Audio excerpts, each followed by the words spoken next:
la ministre sénégalaise des Affaires étrangères sera à Moscou. Elle est reçue par son collègue Sergueï Lavrov.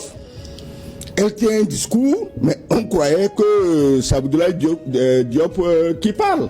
Ou bien c'est de Tambela, le premier ministre burkinabé, qui parlait.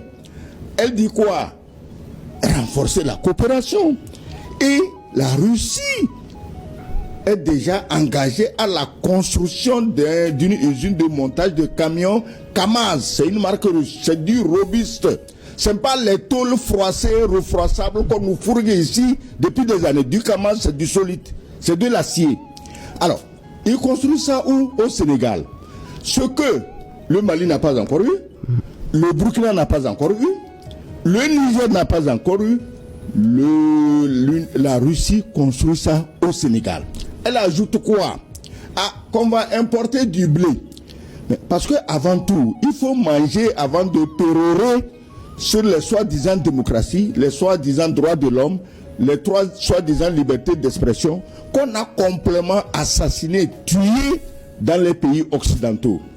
Je ne veux pas encore anticiper sur l'arrestation honteuse, criminelle du patron de Telegram.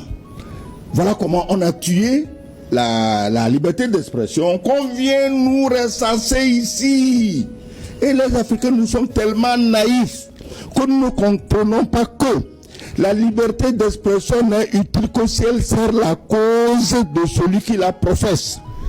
Donc, Christopher Moussa à Niamey, la ministre des Affaires étrangères du Sénégal à Moscou, ça dit que c'est Satan, puisqu'il est vu ainsi.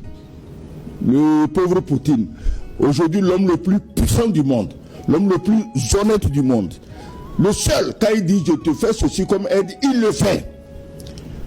Il y a des aides que dans certains pays nous attendons, des promesses nous attendons depuis 60 ans, on ne les a pas vues. Lui, quand il dit j'amène du blé au Burkina, en Centrafrique et ailleurs, il amène. Quand il dit j'amène les engrais, il amène.